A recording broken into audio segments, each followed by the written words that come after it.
Halo guys, balik lagi bersama dengan Red Bear Manhwa. Kali ini Mimin akan melanjutkan komik yang menceritakan tentang perjuangan seorang laki-laki yang berubah menjadi ayah tak tertandingi.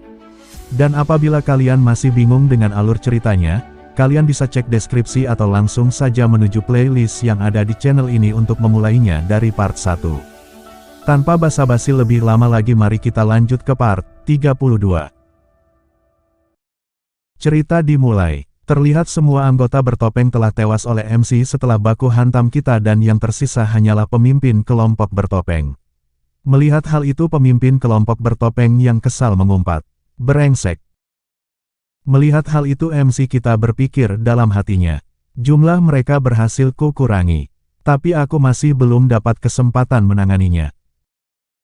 Pemimpin kelompok bertopeng yang kesal kemudian melakukan sesuatu kepada Gung Hyun, sehingga membuat Gung Hyun sedikit mengeluarkan darah dari mulutnya. MC kita yang melihat itu pun berteriak dengan emosinya, "Apa yang kau perbuat? Kau pikir alasanmu mengamuk karena aku ragu menyakiti anak-anak ini?" ujar pemimpin kelompok. "Kurang ajar," saut MC kita dengan marah. Kemudian pemimpin kelompok membuka topengnya sambil berkata, "Sepertinya kau perlu diberi contoh." MC kita hanya bisa terdiam mendengar hal itu. Lalu dengan kesal pemimpin kelompok bertopeng berkata, "Buang senjatamu ke sini." MC kita lalu melempar tonfanya ke arah pemimpin kelompok bertopeng, yang kemudian diambilnya sambil memeriksa dengan berkata, "Besi, kau memang bukan orang biasa kan? Siapa kau sebenarnya? Sebentar, yang lebih utama, kenapa kau di sini sebagai prajurit biasa?" Setelah mereka tahu kau bukan orang biasa, pasti. Yang belum selesai berkata, kemudian MC kita menyela dengan berkata, "Lepaskan mereka." "Tentu, aku tak akan segan melepaskan mereka kok. Tapi dengan satu syarat," ujar pemimpin kelompok bertopeng yang kemudian beberapa saat terlihat MC kita sedang dipukuli tanpa bisa melawan. Mendapatkan siksaan dari pemimpin kelompok bertopeng, MC kita berpikir dalam hatinya, tidak ada pilihan lain. Mereka jauh lebih tersiksa dari ini. Gumam MC kita dalam hati yang melihat Gung Myung masih berada dalam cekikannya pemimpin kelompok bertopeng. Pemimpin kelompok bertopeng yang menyiksa MC kita juga berpikir dalam hatinya, orang ini, aku perlu membuatnya terkapar agar merasa aman. Kemudian setelah berpikir seperti itu, pemimpin kelompok bertopeng memukuli MC kita dengan brutal hingga MC kita terkapar dan kemudian terus memukulinya. MC kita yang terus disiksa dan dipukuli pun berpikir dalam hatinya, "Tuhan, tolong biarkan aku menyelamatkan anak-anak. Setelah itu aku akan meminta pengampunan karena menyumpahimu. Jika kau biarkan hal yang sama terjadi lagi, aku akan memelintir lehermu. Satu kesempatan, cukup beri aku satu kesempatan. Apa aku sedang dihukum?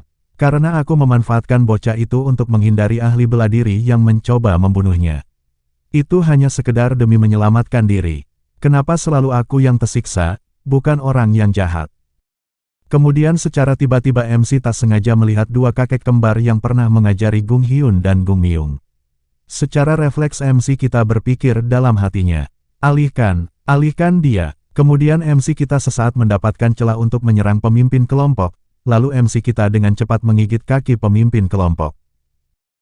Mendapatkan hal itu, pemimpin kelompok yang kesal berkata, "Dasar orang gila." Kemudian pemimpin kelompok langsung menendang MC kita dengan sekuat tenaga hingga terpental agak jauh. Mendapatkan hal itu, MC hanya tersenyum karena telah berhasil mengalihkan perhatian pemimpin kelompok bertopeng. Yang membuat kakek kembar dengan cepat terbang meraih Gung Hyun dan mengambil Gung Myung dari tangan pemimpin kelompok bertopeng, sambil berkata, "Kami ambil mereka." "Siapa kalian?" teriak pemimpin kelompok bertopeng yang terkejut dengan hal itu.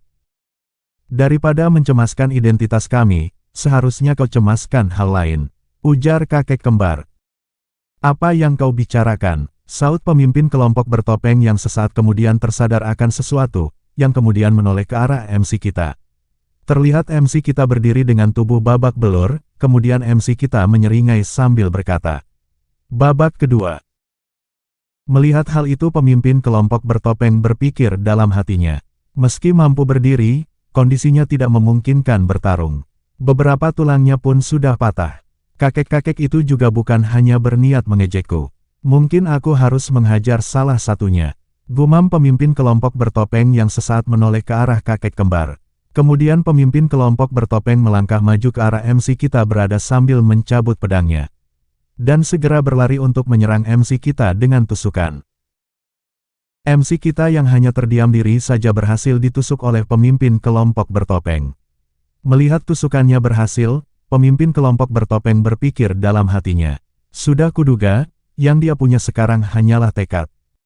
Namun tiba-tiba pemimpin kelompok bertopeng terkejut, saat MC kita tersenyum dan berkata, "Terima kasih," ujar MC sambil menahan pedang yang menusuknya dengan tangan.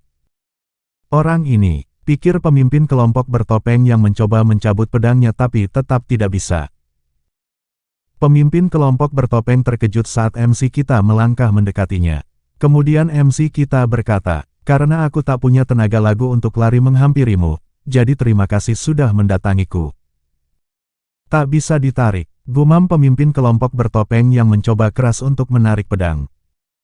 Kemudian MC kita mengepalkan tinjunya dan bergerak menyerang pemimpin kelompok bertopeng sambil berteriak. "Sekarang giliranku." Tinjuan MC kita menghantam keras kepala pemimpin kelompok bertopeng. Dengan emosinya yang menggebu-gebu MC kita melepaskan tinjuan berkali-kali sambil berteriak, "Mampus!" Mendapatkan tinjuan berkali-kali pemimpin kelompok bertopeng akhir tumbang tak bernyawa. Kakek kembar yang melihatnya hal itu dari jauh sedikit terkejut. Dan kemudian berkata, "Kau sangat tangguh. Tak usah mencemaskan anak-anakmu. Ya, mereka aman. Kami anggap mereka seperti anak sendiri, jadi takkan kami biarkan orang lain menyentuh sehelai pun rambut mereka." MC kita hanya terdiam memandangi kakek kembar dengan wajah babak belurnya. Kemudian kakek kembar berkata lagi, "Aku bersumpah atas nama dua satria sedunia. Anak-anak ini pasti selamat, beristirahatlah." Mendengar hal itu MC kita terjatuh pingsan. Dan dengan cepat segera dihampiri oleh salah satu kakek kembar, yang kemudian berkata, "Sepertinya ini tidak akan mudah. Dia adalah orang yang luar biasa. Dia masih menolak tumbang saat orang lain memiliki anak-anaknya. Apa yang kau cemaskan? Kita sama seperti lainnya, kita hanya menyelamatkan nyawa mereka bertiga. Begitukah?" "Begitulah." Kemudian kakek kembar membawa pergi MC kita dan anak-anak menjauh dari lokasi kejadian. Chapter beralih saat naga terbang berlari masuk ke rumah terbengkalai dengan murid-muridnya. Dan beberapa saat kemudian naga terbang keluar dengan terburu-buru membawa anak-anak MC dan MC kita. Pergerakan mereka ternyata dipantau oleh kakek kembar yang berada jauh di atas pucuk pohon sambil berkata, "Apa dia akan baik-baik saja? Setidaknya dia takkan mati. Aku sudah memberinya Chun Mildan. Apa ada seseorang dalam perserikatan kematian hitam yang bersekutu dengan Cheonji si pembunuh iblis? Apa kau mulai pikun? Pembunuh iblis memang aslinya dari serikat kematian hitam. Berarti situasinya lebih buruk dong. Maksudmu jika dia datang lagi, kita bisa mengatasinya seperti biasa. Meski sudah diberi Chun Mildan, semoga semuanya selamat." Katanya, dia itu orang cuek yang mengetahui rasa hormat. Pikirkan saja imbalan apa yang akan dia beri pada kita, karena menyelamatkannya. Andai saja situasinya lebih bagus, kita bisa kabur bersama ketiganya dengan selamat. Orang itu ada di sini. Kita tak boleh sembarangan. Iya juga, aku lupa tentangnya. Aku sedang membujuknya jadi lebih bersabarlah. Ujar kakek kembar berdiskusi sambil terbang menjauh pergi. Scene beralih-beralih di pendopo pengobatan. Naga terbang masuk dengan terburu-buru dan berkata, "Xin Wei, mana Xin Wei?" "Saat ini, dia sedang pergi," saut salah seorang tabib. Kemudian naga terbang berkata kembali, "Jemput dia dengan alasan aku membutuhkannya sesegera mungkin. Dan siapkan air bersih sebanyak mungkin. Baringkan prajurit itu di ranjang dan periksa lukanya. Jangan biarkan dia kehilangan darah lebih banyak. Sengwol, pegang anak-anak." "Master, Anda baru saja melakukannya pada Sob belum lama tadi," saut Go Sengwol. "Cepat pegangi saja mereka," pungkas Mun Umuo. Kemudian beberapa saat setelah MC kita dibaringkan, Go Sengwol memegangi Gung Hyun dan Gung Myung duduk untuk segera diobati oleh Mun Umuo. Kemudian Moon Unguo mengobati Gung Hyun dan Gung Myung dengan tenaga dalamnya, sambil berpikir dalam hatinya. Sudah kuduga, orang jahat macam apa yang memakai teknik tenaga dalam seperti ini pada anak-anak. Tak ada yang perlu dicemaskan. Pelan-pelan, mereka adalah anak-anak tenaga dalamnya Nae belum diperkokoh. Gumam Moon Unguo mengobati. Go Seungwol yang melihat ekspresi kekhawatiran Moon Unguo berpikir dalam hatinya. Ada apa? Meskipun dia sudah memakai sedikit tenaga dalamnya untuk mengobati Sop, seharusnya mengobati dua anak tak terlalu sulit untuknya. Kemudian saat Go Seungwol melihat dan merasakan Moon Unguo mengobati Gung Hyun dan Gung Myung terkejut. Dan kemudian berpikir lagi dalam hatinya. Energi apa itu? Meski belum ada yang resmi jadi guru mereka, tapi bagaimana bisa? Ada dua energi yang bercampur dalam diri mereka.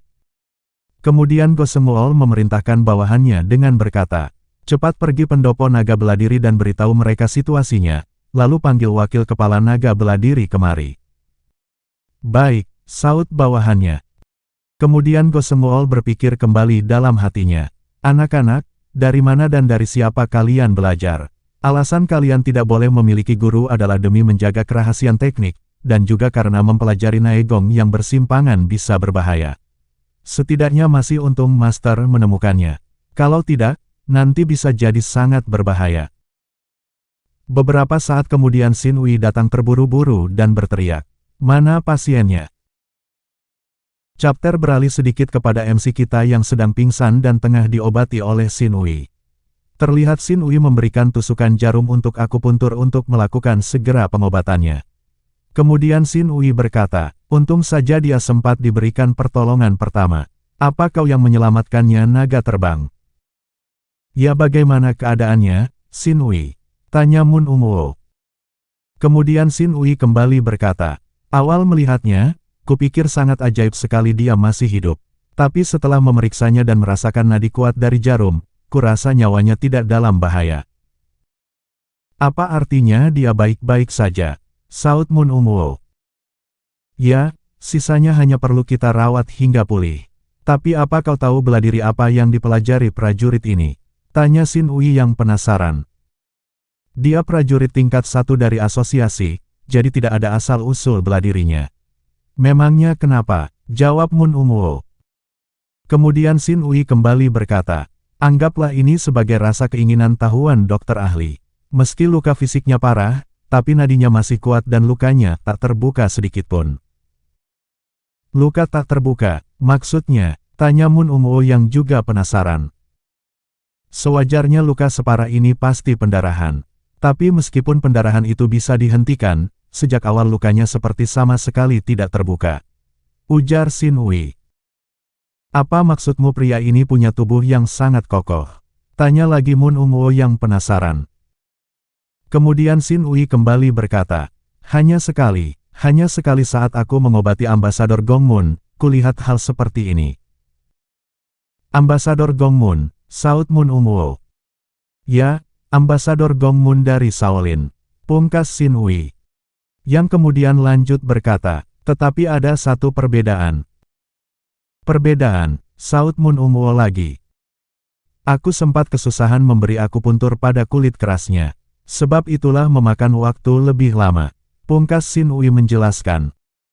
Lalu Moon Unguo bertanya, bagaimana kondisi anak-anak?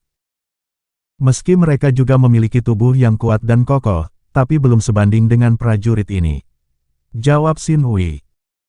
Jadi bisa diartikan, aku tak perlu mencemaskan mereka semua. Saut Moon Unguo. Ya, bisa kujamin. Pungkas Xin Wei sambil memeriksa anak-anak kembali. Mendengar hal itu Moon Unguo hanya bisa berdiam tanpa kata, dan kemudian melangkah keluar pendopo pengobatan. Di luar pendopo pengobatan terlihat 5 petinggi asosiasi naga surgawi telah menunggu Moon Unguo.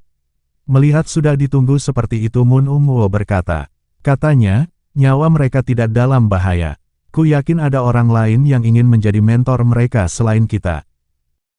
Semua petinggi terdiam terkejut tanpa kata mendengarkan hal itu. Chapter beralih kembali kepada MC kita yang tengah koma dan pingsan. Dalam ingatan MC kita saat ini, MC kita bermimpi saat MC kita tengah dipukuli oleh gurunya di saat latihan tempo dulu. Berhentilah memukulku, ujar MC menahan kesakitan. Namun gurunya terus memukulinya sampai terjatuh berguling di tanah, sambil berkata, "Kau tak mampu bangun lagi kan? Jika kau pasti terkena pukulan, bukankah sebaiknya keraskan saja tubuhmu? Cepat, cobalah bangun." Mendengar hal itu MC kita yang tengah dipukuli berpikir dalam hatinya. Mana yang namanya Tuhan atau Dewa? Aku disiksa begini saja diabaikan. Jika mereka ada, mana mungkin aku dipukuli seperti ini tiap hari? Kalau bisa, aku ingin pingsan saja. Kemudian guru MC kita berkata kembali, "Jika kau tidak bangun, tongkat ini akan memukulimu siang dan malam. Dasar lemah, lama-lama ku bawa peler anjing untuk menghukum pantatmu." Mendengar hal itu MC kita berpikir dalam hatinya, ajaran atau bukan, ini sama saja penyiksaan. Kemudian MC kita bangun dengan sekuat tenaga. Yang kemudian di saat bersamaan MC kita terbangun duduk dari komanya dan merasakan kesakitan di sekujur tubuhnya lalu memuntahkan darah dari mulutnya dan kemudian kembali koma. Xin Wei yang melihat hal itu pun segera berlari ke arah MC untuk memeriksanya sambil berpikir dalam hatinya. Apa yang terjadi? Kondisinya masih sama. Seharusnya dia sudah siuman, tapi kesadarannya masih hilang. Kemudian Xin Wei mencoba membangun MC kita dengan berkata, "Hei, kau sudah tidak apa. Bangunlah, anak-anakmu juga selamat. Meski ada sedikit luka dalam, tapi sudah ditangani oleh naga terbang." Melihat MC kita tidak bangun, Xin Wei kembali berpikir dalam hatinya. Dia benar-benar monster, tapi paling tidak, kondisinya sudah kembali normal. Apa dia benar-benar? Tidak, mustahil. Pemikiran tak berdasarkan selalu punya konsekuensi. Hal itu tidak mungkin, apalagi dia memiliki anak. Xin beralih ke dalam ruangan rapat petinggi asosiasi. "Apa maksudmu ada orang lain?" tanya Chun Il-sang yang penasaran. Kemudian Mun Ungwo berkata, "Apa kau mewariskan bela diri Hon Won pada mereka?" "Mana mungkin naga terbang," saut Chun Il-sang. Lalu Kim Tae-hwan berkata, "Dia hanya mengajarkan dasar-dasarnya. Mereka belum resmi berguru pada kami." Kemudian Mun Ungwo melirik ke arah Oh Chusu. Oh Chusu yang melihat itu pun berkata, "Kami juga belum mewariskan apapun, bahkan bertatap muka pun belum. Apa sebenarnya maksudmu?" Kemudian Mun Ungwo menjelaskan dengan berkata, "Saat aku merawat luka dalam mereka, kutemukan Naegong di dalam tubuh. Satu terasa seperti energi bela diri Hon Won dari pendopo bela diri naga. Dan satu lagi yang tercampur di dalamnya.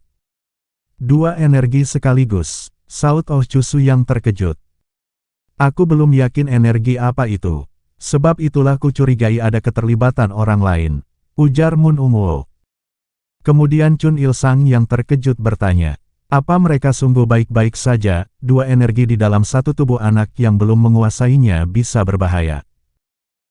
"Bahkan kini tiga," jawab Mun Ungwo. "Apa?" saut Chun Il-sang yang terkejut. Kemudian Mun Ungwo berkata, "Aku pun sempat merawat anak-anak itu, jadi terpaksa kutanam seni langit biru dalam tubuh mereka. Berarti, jika kalian peduli, maka kita semua harus bertanggung jawab atas kesehatan mereka." Mendengar hal itu semua orang terkejut. Kemudian Kim Tae-hwan kembali bertanya, "Senior, apa rencanamu?" Kemudian Mun Ungwo kembali berkata, "Aku mengajukan anak-anak itu sebagai murid asosiasi. Dan juga, aku ingin kita menunjukkan akibat karena memicu amarah naga langit kepada para pelakunya." Pungkas Mun Ungwo yang terlihat menahan emosinya. Sekian untuk episode kali ini, jangan lupa subscribe untuk update video-video terbaru dari Mimin, dan juga bantu share biar channel ini berkembang dan membuat Mimin semangat. Sekian dari Mimin, wassalamualaikum warahmatullahi wabarakatuh, and see you next time.